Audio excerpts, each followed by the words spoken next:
Today we have a new guest and friend. This is Jordan. Nina, the Pinta, the Santa Maria, oh, do you in the bottom of the chicken sandwich? Hello. And he's been a long time wheeler. He's also interested in this. Yeah. And he's just coming out to...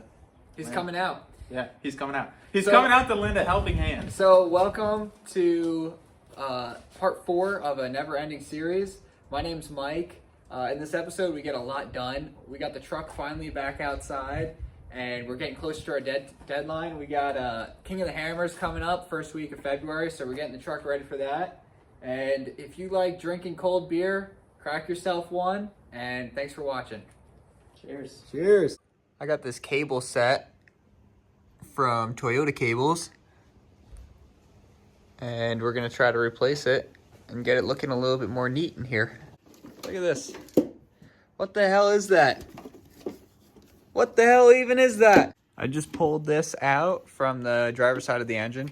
This is your alternator and starter wiring. So you're gonna wanna pull this out, and then we're gonna take our starter wire off of it and separate it, and also this ground from by the starter, and separate it from the rest of this loom because we're not gonna be reusing this. And we will be reusing these small wires though. Now this truck's a little different because it has all this aftermarket nonsense on it.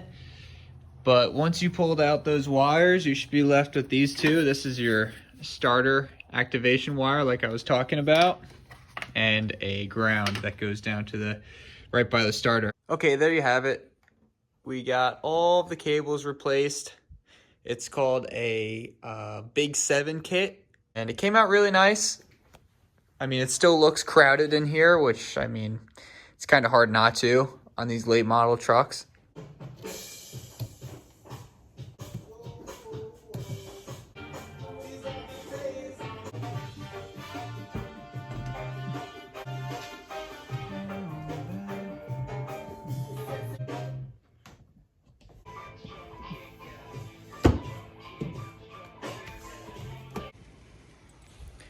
We're waiting for more parts to get delivered, so I figure now's a good time to change some of these fluids out. And who knows what it looks like inside. So I'm gonna do the diffs, the transfer case, and the transmission.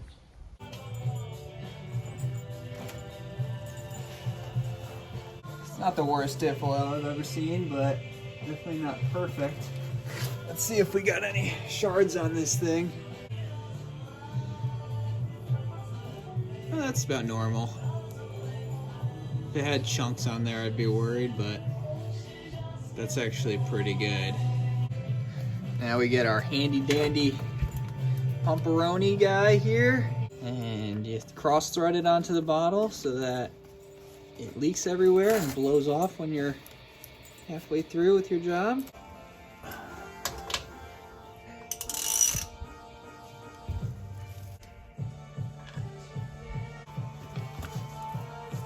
Go.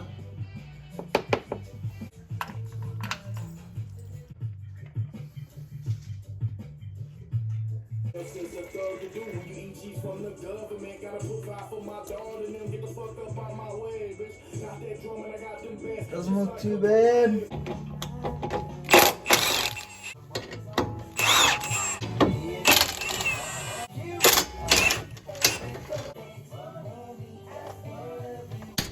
Woo! That's typical, ain't it?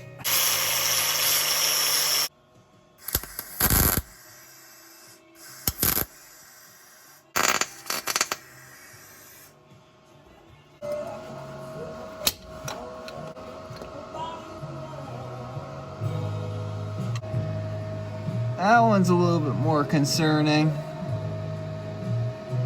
I haven't seen anything out of the normal, and without taking it apart and running a pattern or cracking it open, there's really no way to tell if it's a good gear set or not on there.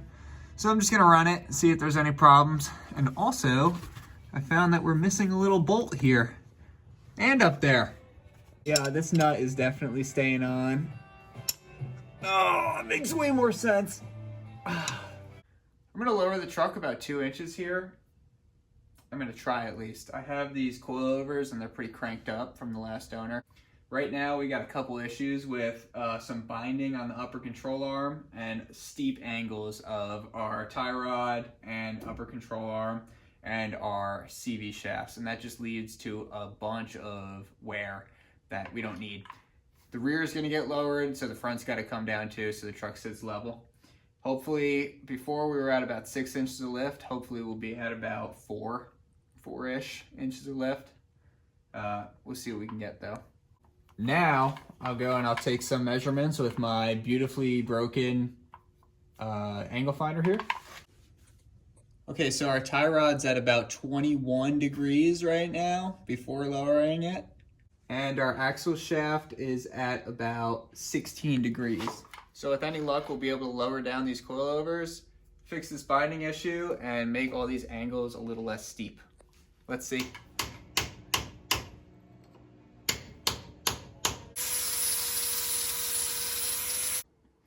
Okay, so I lowered the truck.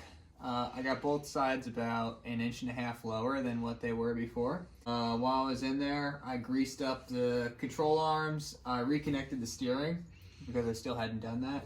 I reconnected it to the steering wheel itself. That was just something I had to do when I pulled the engine. I had to fight with these coilover adjusters because they were cranked all the way down here to give the truck as much lift as it had. And they were seized on there. So right now these things are pretty marred up and destroyed, but they're giving me the desired lift that I actually want.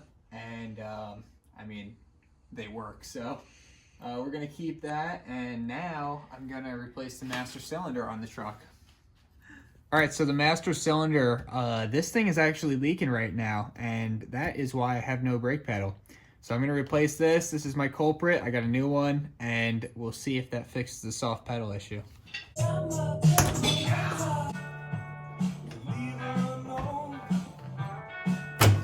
Oh my God, oh my God.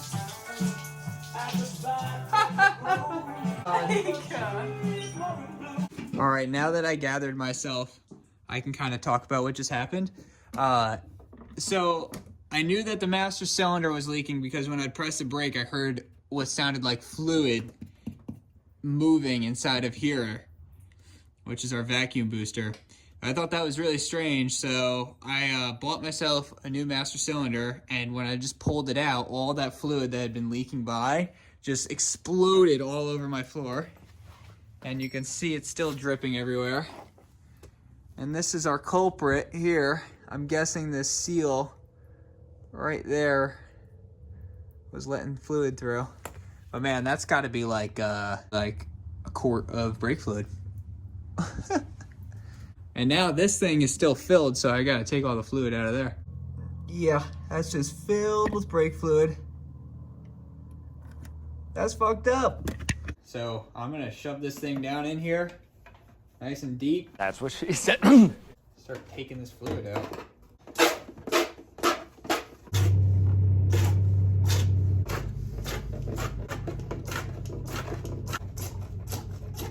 There you go. Plus what's on the ground, I think we have about half gallon. All right, so bench bleeding our new master cylinder. This is pretty easy. Basically, the kit came with these two plugs here, and you're gonna put them in these holes and basically tighten them down. And then we're gonna fill this bad boy with fluid. Once it's filled up, we're gonna start pushing this rod in. This is our, basically where your pedal would connect to. And we're gonna cycle this until there's no more air bubbles that come out of it. And that should be ready to be installed. All right, you're gonna add the fluid. Uh-oh, uh-oh. Okay, you're gonna add the fluid. What's so funny? I'm just thinking about your alien fingers. What's wrong with my alien fingers? It's just really long. That's kind of messed up. You know what? You're not nice to me. We're gonna lose the shop if I don't make this truck work, okay? All right. No more air's coming out.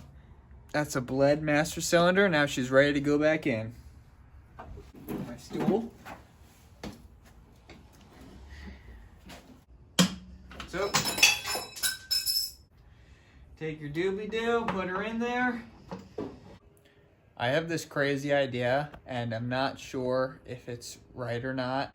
First of all, I got a text message from the last owner that said he never tuned it for the supercharger, so that right there alone would kill an engine over time. I'm starting to wonder if possibly all that brake fluid was going through this one-way valve, right? This is a vacuum valve that connects to the engine. If all that brake fluid, maybe some of it was getting sucked up through and into the engine through the vacuum, and maybe that was causing some extreme wear, because brake fluid is not good inside of an engine. Just an idea of mine, but maybe if that wasn't addressed early enough, that would cause premature failure. But I'm sure that tuning probably didn't help either. Bar here to strengthen this jump. Okay, so I've got ratchet straps out. That's how you know something sketchy is going on. Okay, so I just picked up some rollers here, some cheapo BFGs 35s. Those are gonna be the new tires until I can afford some more expensive one. Right now they're insane. Paid 250 bucks for these. I got 3 on the rack and 1 in the back. And let's just keep our fingers crossed. I got my homemade Civic hitch. Don't look too closely. I swear it's rated for the weight. I swear. As you can see, it's still got some life to them. They're not terrible, but they're not brand new. So we're gonna run them. Probably not for that long, but I do love these tires to begin with anyway. The BFGs have always been good to me. And they're like the lightest tire out there, basically. See this little guy? 3 of our ABS sensors are destroyed. So we got new ABS sensors here, and we're gonna replace these old frayed and destroyed wires that looks like they got caught on something, possibly. We'll get rid of those too. I'm gonna do something a little different here. I'm guessing that this cable broke because it was too short, as it can't even really reach right now. So I'm gonna cut this cable and splice in our new cable basically, and make our like one longer one. So we won't have to worry about ripping the ABS cable out of the sensor again. So I'm gonna basically splice it, solder in a new connection, and we'll be good to go. Got our white and our blue here. I'm gonna strip these back.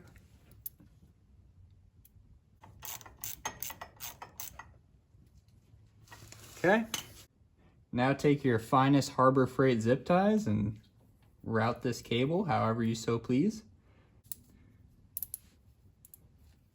Nice and tight. Make sure that you cut these zip ties.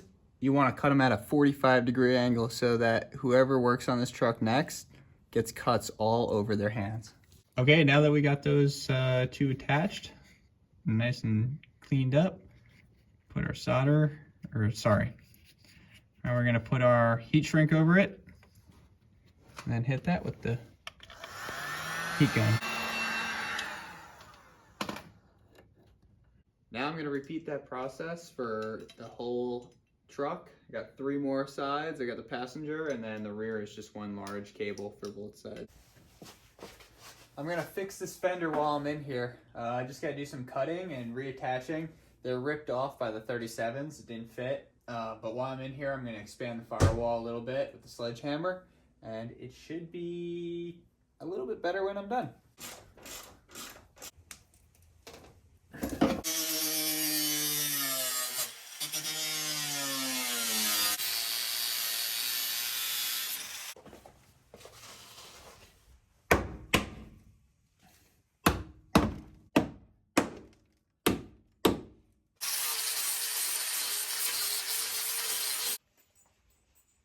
Well, that's about as far as my body work goes.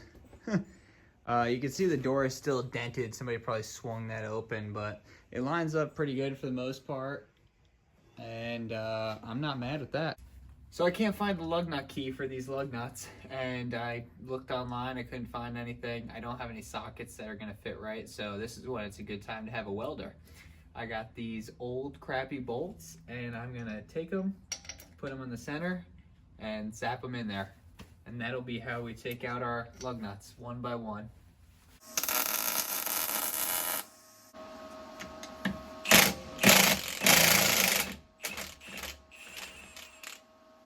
There you go. I only got the rear ones left, so 11 more.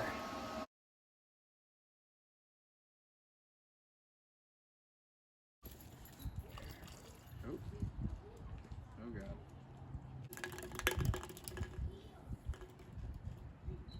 All right, we got the tires on the back. Ooh, I don't think the Civic was meant to carry this much weight on the back, but we only got about like a mile drive back home, so we'll be good.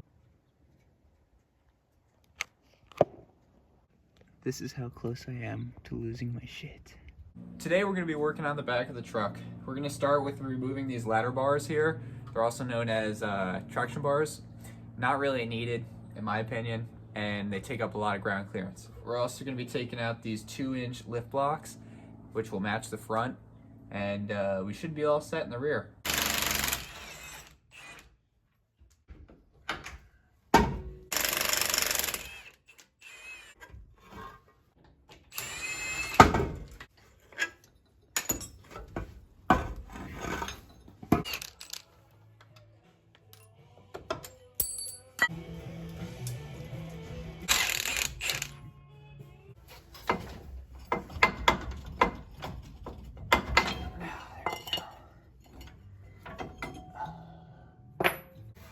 So these lift blocks, you can see there's a angle on them, right? And that helps your pinion so you don't get vibrations from the drive shaft. I'm hoping that we don't need that. That was just because of the higher lift, but I don't know much about Toyota rear suspension, so we'll see.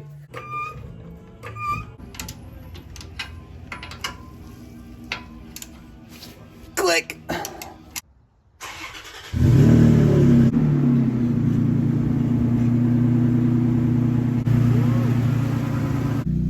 Now the only light that's left is the TPMS sensor light and low fuel, but we got everything else taken care of. Woohoo! That's really good news. Now I gotta go get the truck dynoed and tuned, and I think we're all set. So this is the truck now. We got it out of the garage. It's on some 35s, and these are TRD replica wheels. They have a little bit more offset, which makes the tires stick out a little bit more. The paint is just as bad as ever, so we're gonna go and wax it up in a coming video. And it should get most of the nastiness out. I don't think it's gonna take that dent out. I'm not sure if that one's gonna buff out. The rear bumper here, my plan is to do a cut. Take the rear bumper off and then do a cut around the side and do like a tube bumper. I want to get some sliders here. I'm either going to build myself some, or if anyone has some recommendations of what is good for a Tacoma that I can get fast. On the front, I want to do the same thing, either a tube bumper, so maybe like a pre-runner style, or get myself just one of those winch bumpers that goes and sits in the middle here. So if anyone has any recommendations, let me know. We'll get something on this truck quick. All right, so I switched from these 37s to these 35s, and the reason why I did that is weight.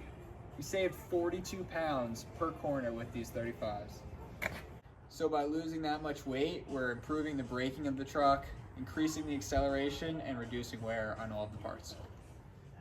All right, so now after lowering the truck, we're at about 5 degrees on the tie rod, 4 or 5 degrees. All right, in our axle shaft, we're at about 3 degrees. All right, so for those keeping track at home, we went from 21 degrees on the tie rod down to like 4 or 5, and the axle shaft from 16 degrees down to 2, which is a huge difference. And also losing that much weight on the tires, this thing I think is gonna drive a lot better. Gonna be winning races. Winning races. Hey, so thanks for watching. There's a lot more videos coming up. This one took a little bit longer because I had to wait for so many parts, But I'm gonna keep pumping content out. If you haven't subscribed, make sure you hit that subscribe button. Drop myself a comment. Hit the like button. Do all that stuff. And thanks for watching. We'll see you on the next one. Let go. Yeah. Shit.